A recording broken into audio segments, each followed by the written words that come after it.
하나님 은혜를 감사드립니다. 오늘도 새벽에 올려드리는 우리 예배를 받아주시고 은혜 풍성히 더하여 주옵소서. 예수님 이름으로 기도드립니다. 아멘. 446장입니다. 찬송가 446장. 통일 찬송가는 500장입니다. 446장. 통일 찬송가는 500장.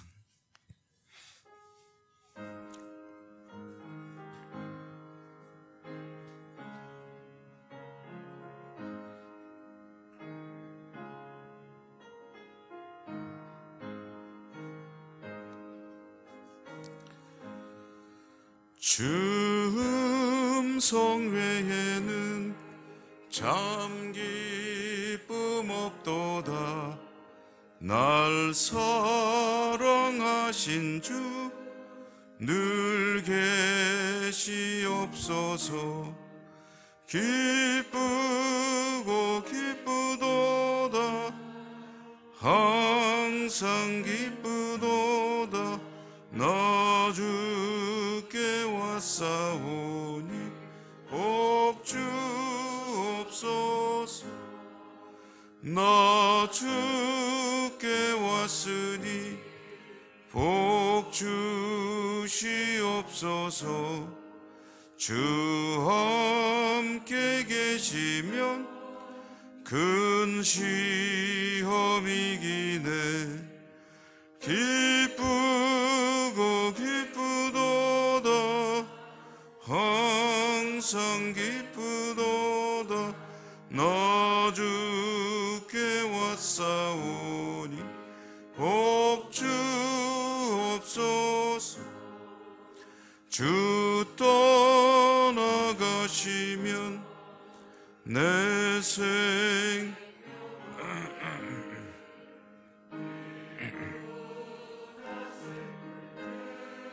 늘 계시옵소서. 기쁘고 기쁘도다. 항상 기쁘도다. 나 주께 왔사오니 복 주옵소서.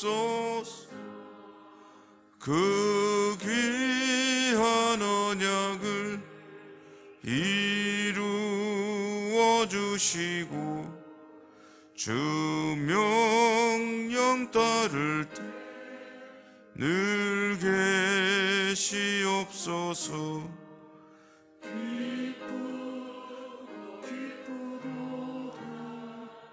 항상 기쁘도다. 나 주께 왔사오니 복 주옵소서.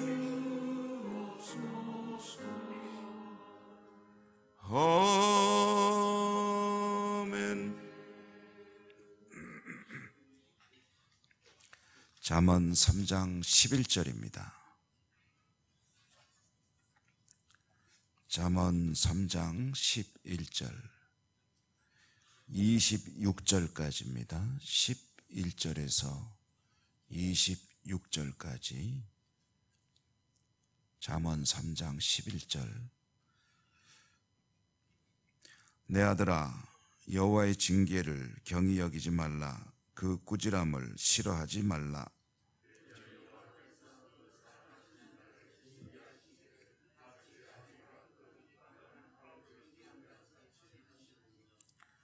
지혜를 얻은 자와 명철을 얻은 자는 복이 있나니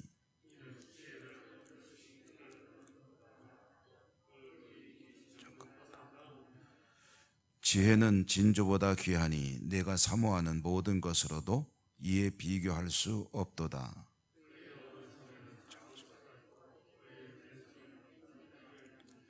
그 길은 즐거운 길이요 그의 지름길은 다 평강이니라.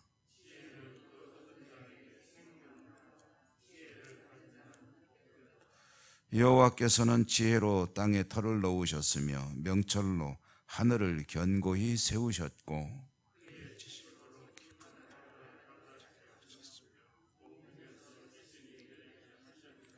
내 아들아, 완전한 지혜와 근신을 지키고 이것들이 내 눈 앞에서 떠나지 말게 하라.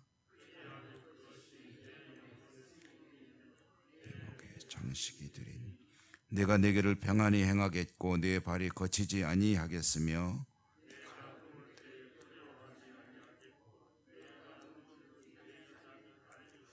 너는 갑작스러운 두려움도 악인에게 닥치는 멸망도 두려워하지 말라. 대저 여호와는 내가 의지하리이시니라. 내 발을 지켜 걸리지 않게 하시리라. 아멘. 주님 은혜 함께 하시기를 기원합니다. 잠언을 읽기 시작했는데요. 잠언 말씀은 짤막짤막한 경구, 격언들이죠. 그래서 특별히 몇몇 단어의 뜻을 풀이하는 것 외에는 그냥 그대로 읽고 마음에 좀 새겨두는 것이 좋습니다. 격언 또는 경구 또는 지혜의 말, 이런 말씀들은 무슨 깊은 해석이 필요하거나 그런 경우는 별로 없습니다. 오늘 말씀도 그냥 읽어 나가면서 특별히 어려운 단어도 별로 없는데요. 이 잠언을 읽으면서 제일 많이 접하게 되는 단어 중에 하나가 지혜라는 말입니다. 그래서 지혜의 책이다 이렇게 말하는 거죠. 그리고 우리가 말하는 지혜와 또 잠언이 말하는 지혜가 어떻게 다른지도 이제 성경을 통해서 알 수가 있죠. 우리는 공부를 많이 하고 지식이 많고 또 상황 대처를 잘하고 또 임기응변 이런 것들을 지혜롭다 이렇게 이야기를 할 텐데, 성경이 말하는 지혜는 조금 그 방향이 다릅니다. 특별히 잠언에서 지혜란 어떤 것인가를 여러 차례 밝히고 있죠. 그것은 여호와를 경외하는 것이다, 여호와를 아는 것이다, 뭐 이런 표현들을 많이 쓰는데요. 지혜, 그것은 하나님을 하나님으로 알고 조금 더 첨언한다면 나를 알고 하나님을 알고 나를 아는 것이 지혜다. 그게 겸손 아니겠습니까? 그러니까 지혜라는 말이 잠언에서 나오게 되면은 의인화돼서 어떤 행동을 하는 주체처럼 나오기도 하고 또 어떤 수단인 것처럼 나오기도 하고 하는데, 이 모든 것을 다 뭉뚱그리게 되면 그것은 하나님을 하나님으로 아는 것, 그것이 지혜다. 그게 이제 여호와를 경외하는 것, 여호와를 아는 것, 이런 표현들을 쓰고 있는 것이죠. 오늘 말씀에도 보면 하나님의 징계를 경히 여기지 말라, 가벼이 여기지 말라, 싫어하지 말라라는 것은 이제 그게 지혜입니다. 하나님께서 나에게 징계를 하실 때 감정적으로 대하거나 또는 사람의 생각으로 대하게 되면 좋을 리가 없죠. 절대로 좋은 게 아닙니다. 그렇지만 하나님을 아는 이들은 그것을 어떻게 받아들이냐, 그것을 가벼이 여기지 않는다, 그리고 싫어하지도 않는다, 하나님의 은혜로다 라고 이제 생각하고 받아들인다는 거죠. 그러니까 보통 사람들이 생각하는 똑똑한 그런 자세, 대응과는 전혀 다른 이야기죠. 13절 말씀에 보면은 지혜를 얻은 자와 명철을 얻은 자가 복이 있다. 이것은 우리가 뭐 너무나도 잘 알고 있는 그런 내용 아니겠습니까? 그리스도를 구주로 알고 믿고 살아가는 것보다 더 복된 삶이 어디 있습니까? 라는 것은 우리가 수시로 되새기고 마음에 새기고 살아가는 그런 경구와 같은 말씀이 아닐 수가 없죠. 지혜를 얻은 자, 명철을 얻은 자, 이것은 하나님을 경외할 줄 알고 하나님을 바르게 알고 그래서 하나님을 바라보며 믿음으로 살아가는 자가 복이 있다, 그런 이야기고, 이제 이것은 솔로몬의 잠언이라고 보통 말하는데, 이런 잠언을 젊은 사람이 쓸 리가 없죠. 이것은 누가 쓰는 것이냐면 인생을 오래 살고 인생이 어쩌면 후반부 또는 이제 거의 끝나갈 무렵에 내 삶을 돌아보니 이렇더구나 하고 쓰는 것이 잠언이고, 또 전도서도 이제 그런 의미로 읽는 책이 되죠. 지혜를 얻은 자와 명철을 얻은 자가 복이 있다. 사실은 이거보다는 뭐를 더 좋아합니까? 은이나 금을 더 좋아하고, 모든 사람들이 되게 그렇죠. 은이나 금을 좋아하고 그 다음에 장수와 부귀를 좋아하지만 이것들 모두도 하나님의 손 안에 있는 것이니 하나님을 믿고 의지하며 살아가는 자가 복이 있다라고 이야기를 하는 거죠. 16절에 보면 그 이야기가 나오죠. 그의 오른손에는 장수가 있고 그의 왼손에는 부귀가 있다. 그리고 15절에는 지혜가 진저보다 귀하고 내가 사모하는 모든 것도 이와 비교할 수 없도다.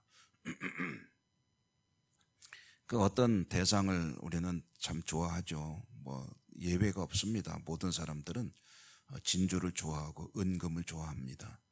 그렇지만 그것을 가지고 있고 그것을 주실 수 있고 그것을 가져가실 수도 있고 그 모든 것을 그 손 안에서 움직이시는 그리고 하나님이 더 비교할 수 없는 거죠. 이제 그 이야기를 주제로 이야기하는 것이 욥기의 이야기 아니겠습니까? 그 길은 즐거운 길이고 그 길은 이제 평강이니라. 이제 평강이라는 말씀으로 이제 주님과 함께 살아가는 삶을 대변해주고 있습니다. 특별히 오늘 말씀에 보면은 생명나무라는 이야기가 나오죠. 생명나무는 에덴의 낙원에 있는 가장 인간에게는 어쩌면은 소중한 또는 꼭 필요한 그런 나무라고 할 수가 있을 것입니다. 선악을 알게 하는 나무가 있고 생명나무도 있고 했던 것이 에덴의 낙원인데 피해야 할 것이 선악을 알게 하는 나무의 열매라고 한다면 반드시 구해야 될 것이 생명나무의 열매죠. 그래서 에덴의 낙원에서 축출되지 않고 살았더라면 그 생명나무의 열매를 먹고 하나님과 더불어 계속해서 살아갈 수 있었을 터인데 생명나무의 열매가 아니라 선악을 알게 하는 나무의 열매를 범함으로 인해서 쫓겨난 것은 하나님을 잃게 된 것이고요. 주일날 말씀에도 잠시 전했지만 선악을 알게 하는 나무 할 때 난다는 날, 알게 한다는 말이 이제 말하자면 그것을 이제 저지르게 한다, 경험하게 한다 이런 뜻이기 때문에 선악과는 먹는 순간 악을 저지르는 것이다. 이런 의미로 이해를 하면 된다 말씀드렸죠. 하나님의 말씀을 경외하고 하나님의 뜻을 따를 때에 선악을 특별히 악을 저지르는 삶으로부터 멀어지는 그런 삶을 살게 될 것이고 그게 바로 하나님께서 인간을 향해 가지고 계신 가장 근본적인 하나님의 생각, 뜻인 것이죠. 그러므로 21절에 보면 내 아들아 이 지혜와 근신을 지키고 이것들이 내게서 떠나지 않게 하라. 이것은 하나님을 경외하는 마음을 잊지 말고 살아야 한다. 그것이 복된 삶이다. 아들아라고 불렀잖아요. 이것은 이제 부모의 경우에다가 대입해서 표현한 그런 말씀인데 아마 가장 간절하고 가장 어떤 열망을 가진 인간 관계는 아마 부모와 자식 간일 겁니다. 그것도 자식을 향한 부모의 마음이겠죠. 뭐 그렇지 않은 일들이 너무 많이 요즘에 일어나서 우리가 뉴스를 통해 접하고 있기 때문에 다라고 말하기는 어려운 시대를 살고 있지만 본질적으로 자녀를 향한 부모의 마음보다 더 간절한 마음은 없을 것입니다. 그때 이제 내 아들아라고 부르는 것은 가장 간절한 어떤 표현의 대표적인 그런 말이라고 할 수 있을 것이고 지혜와 근신을 지키고 그러니까 하나님을 절대로 떠나지 마라. 하나님을 경외하는 마음을 잃지 마라. 이것은 가장 어떤 호소력이 짙은 그런 표현이 되겠죠. 하나님을 떠나지 않을 때에 평안과 또 장애가 없는 그런 삶을 살 것이고 또 우리가 자주 이야기하는 주제죠. 두려움이 없는 삶을 살게 될 것이다. 두려움이 있다는 얘기는 하나님을 떠난다는 이야기, 또 하나님을 떠나지 않는다면 두려움이 없다는 이야기, 이것은 같은 이야기입니다. 오늘 말씀의 결론처럼 주어지는 26절, 이 말씀은 뭐 그대로 우리가 좀 뜻을 글자 그대로 암송하는 것도 좋지만 뜻을 마음속에 잘 새겨두면 좋겠어요. 여호와는 내가 의지하시니라 내 발을 지켜 걸리지 않게 하시리라. 여호와만이 내가 의지할 유일한 분이시다. 그가 너의 발을 지켜주시고 넘어지지 않게 하실 것이다 라는 이 말씀 마음속에 하나 새겨두고 가십시오. 오늘 새벽 말씀에 하나님만이 내가 의지할 분이시다. 그분이 내 발을 지켜주실 것이다. 나를 넘어지지 않게 하실 것이다. 이 말씀을 가슴에 새기고 하나님께 기도하고 오늘도 하루를 살아가면서 이 말씀을 되뇌이면서 사시면은 마음에 힘이 있고 하나님 보시기에 또 복된 삶을 사실 줄로 믿습니다. 그 은혜가 여러분에게 풍성하시기를 주님 이름으로 축복합니다. 은혜로우신 하나님 감사합니다. 오늘도 잠언의 말씀을 통해서 하나님을 경외하는 삶으로 저희들을 불러주시니 감사합니다. 늘 하나님을 바라보며 믿음으로 산다 하지만 하나님을 잊고 살 때도 많이 있고 하나님의 뜻을 떠날 때도 있고 역행할 때도 있음을 고백합니다. 연약한 저희들을 불쌍히 여겨 주시고 오직 하나님만이 의지할 분이시고 하나님께서 나의 발걸음을 지켜주신다. 이 말씀을 잊지 않고 오늘도 승리하는 저희들 모두가 될 수 있도록 은혜 더해 주옵소서. 오늘도 하나님 약속의 말씀 붙들고 기도합니다. 우리의 기도를 들으시고 함께 하시며 응답하시며 축복해 주옵소서. 예수님 이름으로 감사하고 기도드립니다. 아멘.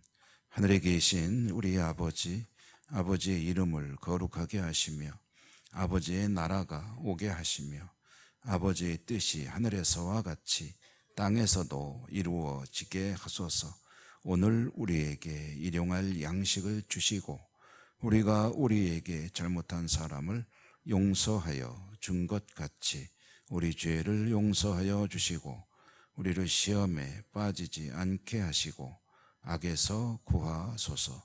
나라와 권능과 영광이 영원히 아버지의 것입니다. 아멘.